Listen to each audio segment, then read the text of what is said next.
The score said Egypt were winning. 2-0 up, second half ticking down, 90 seconds from one of the greatest upsets this World Cup had seen. Then the referee walked to his screen, and then Argentina scored. And then the planet lost its mind. Not because of the comeback. Football loves a comeback. What it cannot stomach is the creeping sensation that a comeback came with assistance from something invisible. Something that moves in the fine print of VAR protocols and disciplinary codes nobody reads until a decision goes sideways. Because right now, at the 2026 World Cup, there is a thought circulating in the skull of nearly every neutral fan alive. A forward question that has become a trending theory, a formal complaint, a mayoral soundbite, and a Wall Street Journal op-ed. And that thought is this: wait a second, again? Let me build you the picture, not the crazy picture, the reasonable one first. The pile of facts that, taken one at a time, are completely explainable, and taken together, make the voice in your head clear its throat very loudly. Atlanta, round of 16, Argentina against Egypt. Egypt led 2-0 and are, by most metrics, the better side for the majority of the match.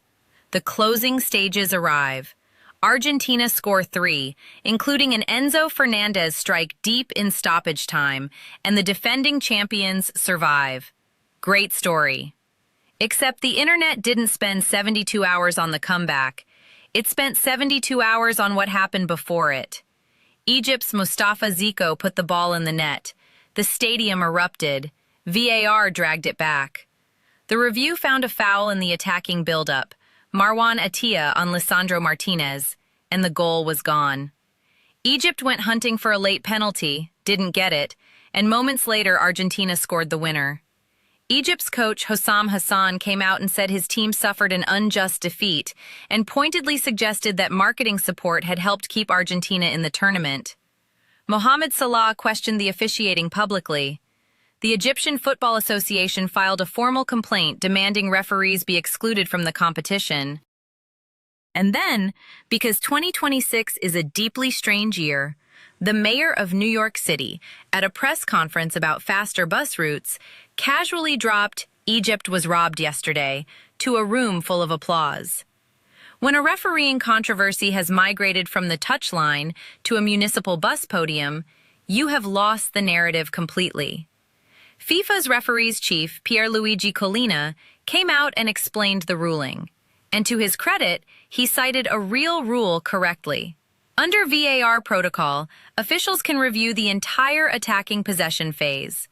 The foul on Martinez was real within that phase, and the disallowance was legally sound. Collina also declared that nobody can question the integrity of FIFA World Cup match officials, warning that such accusations could provoke threats against referees and their families. Which is true and serious. But you only have to make that speech when a very large number of people are already making the opposite argument. Nobody is saying the World Cup is fixed. So why does it keep feeling like someone has to keep insisting on it? Item 1. The opener against Algeria. Messi scored a hat trick and equaled the record for most World Cup goals in history. A genuinely beautiful thing to witness. In the 32nd minute of that same game, he appeared to rake his studs down the back of Aissa Mandi's calf.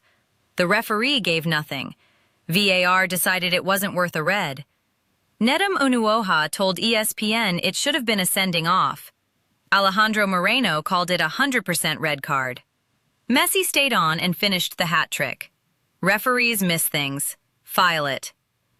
Item 2, and this is where numbers come in, because numbers have no favorite team.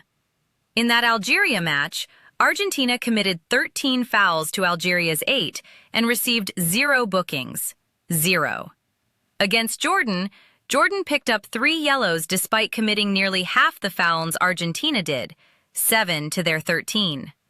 Of the 8 quarterfinalists, Argentina picked up the second fewest bookings, despite committing the 4th most fouls.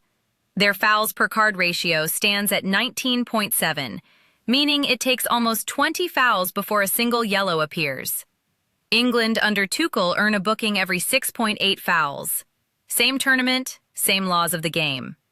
One team needs nearly 20 challenges to see a card. The other gets booked every 7. I am not saying the World Cup is fixed. I am just reading you the spreadsheet. Item 3. After Argentina's scare against Cape Verde in the round of 32, FIFA President Gianni Infantino stopped to speak to Argentine television and said, out loud into a microphone, that he had suffered with them during the match. He then caught himself and clarified he meant neutrals, people rooting for both teams. The president of World Football's governing body, the person whose entire function is institutional neutrality, felt the need to specify mid-sentence that he was, in fact, neutral, immediately after telling a national broadcaster how much he had personally suffered on their behalf. That is not a fix.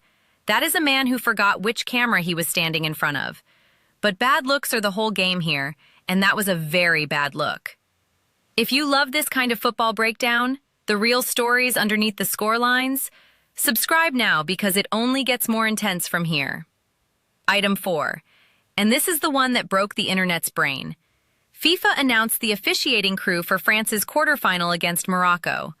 All 5 on-field officials, Argentine. Every single one. For a match involving France, widely regarded as the single biggest obstacle standing between Messi and back-to-back World Cup titles. France, who have reached the last 2 finals. France, who have eliminated Argentina before and could again. That announcement posted at almost the exact moment the disputed Argentina-Egypt game was still unfolding. You could not have scripted the timing more perfectly if you were actively trying to manufacture suspicion. An entire officiating delegation from the country half the planet thinks is being protected, appointed to the match of the team most likely to end their run. Nobody is saying the World Cup is fixed. FIFA just seems determined to make that sentence as hard as possible to say with a straight face. Item 5. The draw. FIFA seeded the defending champions alongside Spain, France, and England, all kept apart until the semi-finals. Argentina landed in a group they were expected to stroll, which set up a bracket that looked considerably softer than the one where France, Spain, England, and Belgium were immediately battering each other into oblivion. Seeding is standard practice. You can only beat the team in front of you, and Argentina beat every team in front of it. Fair point on the record. But perception does not care about your fair point, and the visual effect was hard to ignore. And then there is the ghost. Qatar 2022. Argentina were awarded 5 penalties in that title run. 5. The most any single team has ever received in one World Cup. Supporters will tell you everyone was earned. Detractors will tell you that 5 is a number requiring an explanation, regardless of who wins the argument. And more than a year after that final, Louis van Gaal went on Dutch television and said of how certain decisions went Argentina's way and how certain players overstepped the mark without punishment. I think it was all premeditated. Asked directly whether Messi had to become world champion, Van Gaal answered, I think so, yes. No evidence ever emerged to support that. I want to be completely clear. None. It is the grievance of a manager who lost a game he believed he should have won, but it landed on soil that had already been fertilized over decades. Because 1978 exists. Argentina hosted the World Cup under a military dictatorship. To reach the final in the second group stage format, they needed to beat Peru by 4 clear goals. They won 6-0. Whispers of a fix were immediate. Those whispers got considerably louder in 2012 when a Peruvian senator testified in a Buenos Aires court that a deal had allegedly been struck between the dictator Videla and Peru's president, involving political prisoners shipped to Argentine detention in exchange for the result needed to clean Argentina's image abroad. Unproven entirely. But the kind of story that never fully washes out of the walls no matter how many years pass. Then 1990. Argentina meet Brazil in the round of 16. Brazil's Branco drinks from a bottle handed to him by an Argentine physio, and afterwards reports feeling dizzy. Caniggia scores the winner. Years later, Argentina's coach Carlos Bilardo was asked directly about the spiked water bottle story and delivered what may be the single most damning non-denial in football history. "I'm not saying it didn't happen." Brazil's federation promised a dossier to FIFA. As far as anyone can establish, FIFA did nothing. That is the soil all of this grows in. That is why, when a goal comes off the board in Atlanta in 2026, the reaction from millions of people is not "tough call." It is "here we go again." And then FIFA manufactured an entirely separate crisis. Folarin Balogun, the United States striker, received a straight red card against Bosnia for a challenge on Tariq Muharemovic. A red card carries an automatic one-match ban. That is not a suggestion. It is written regulation. Then FIFA announced the ban was suspended under Article 27 of the Disciplinary Code, never publicly explained why, and freed Balogun to face Belgium. President Trump confirmed he personally called Gianni Infantino to request a review, calling the original decision horrible. FIFA insists the call played no role. UEFA said a red line had been crossed and that the automatic ban is not a discretionary option. Belgium's federation said it was astonished and demanded to know what rule had even been applied. And then the consistency argument arrived to finish the job. England's Jarrell Quincy received a two-match ban for a studs-up challenge against Mexico, a suspension England said it could not even appeal. Two similar challenges, two red cards, one phone call from the White House, one player walks free, the other gets doubled. Former FIFA referee Keith Hackett wrote simply that FIFA had allowed outside interference by the president of a host nation. When your own former officials cannot publicly reconcile two of your rulings, the phrase, "nobody is saying the World Cup is fixed," starts to sound less like a statement of fact and more like a plea. Now here is the honest counter, because Argentina deserves it. There is no evidence, none whatsoever, that this World Cup is fixed. Kalina cited a real rule and it holds up under scrutiny.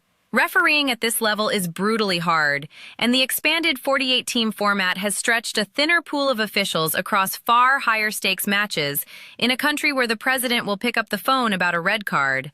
Argentina do not need any of this. Messi, Lautaro Martinez, Enzo Fernandez, this is a squad that beats anyone on earth on merit, that won in Qatar as the best team in the tournament. When your explanation for a Messi hat trick is a conspiracy, you might simply be watching one of the greatest players who ever lived being great, and refusing to admit it. That is a real and fair possibility, and it belongs alongside everything else. But here is where it all finally lands. The problem was never whether any single call was right or wrong. Sport does not need perfect officiating. It needs believable officiating. Fans forgive a blown decision. What they do not forgive is the persistent suspicion that the game was never being called the same way for everyone in the first place. And FIFA, through a president who suffered with Argentina on live television, through an all-Argentine crew announced at the worst possible moment, through a red card quietly dissolved after a White House phone call, through a silence that explained none of it, has spent the trust it cannot buy back at any price. Argentina might lift this trophy as the genuinely best team on the planet, and a huge portion of the world will still place an asterisk next to it. Not because Argentina cheated, because FIFA made honesty impossible to prove. That is the real tragedy at the heart of all of this. The champions may earn everything, and no one will ever be fully allowed to be certain.